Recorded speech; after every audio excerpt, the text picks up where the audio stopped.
This is Rice Bonds, Montana DeYoung, back here with you again.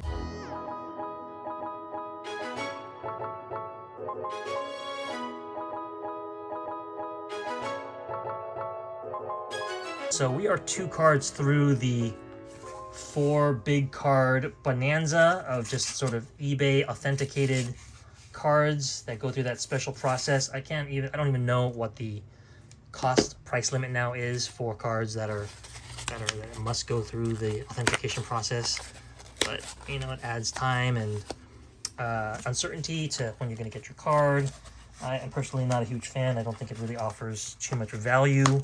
I think really it was designed to protect sellers so that people wouldn't return them. So that's a good thing, because you do want transparency, and you do want predictability and reliability. So I think this was designed to introduce that, at least on the seller side, but it makes things a little bit more annoying for buyers because it doesn't help us at all authenticate anything. Like, they don't really authenticate anything but the slab itself. Okay, this is a very nice card as well. This is sort of a do-over. I had a PSA 10. I think it was gosh, a pop 1 of this. This is of all the Topps Chrome years that I've seen, 1997 is my favorite because of this pose. This is one of my favorite Barry Bonds pictures on a baseball card. I mean, just look at the swagger, right? And I had the PSA 10, but I had a fellow Bonds collector reach out to me and say that he really, really wanted it, paid a very, very strong price for it, or offered it, and I took it. I thought, you know, I'd be able to get this card again in a PSA 9 and hopefully enjoy it almost as much. I am curious how this card looks, because why did it get a 9? You know, you're always wondering. Now, I have scant experience actually grading cards myself, and almost never got even a 9. Like, 9s were so difficult to get. Like, I have more respect now for 9s and 8s and even 7s.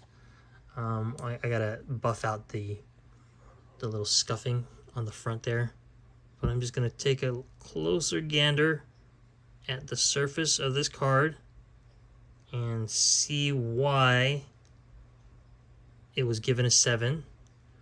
It looks pretty well centered to my eye. If you can't tell, then what's the point? Even the back is pretty well centered, so maybe there's something on the... I don't see anything on the edges or the corners. God forbid there's something on the surface, which is the part of the card that is most important to me.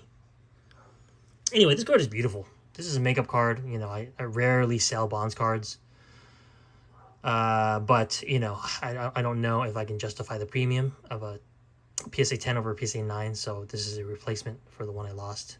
Now my 90s Topps Chrome refractor set is back to being complete again. I have 96, 97, 98, 99, and I count 2000 as part of it. In a previous video, I had said that this 03 refractor from Chrome sort of heralds back to sort of the 90s.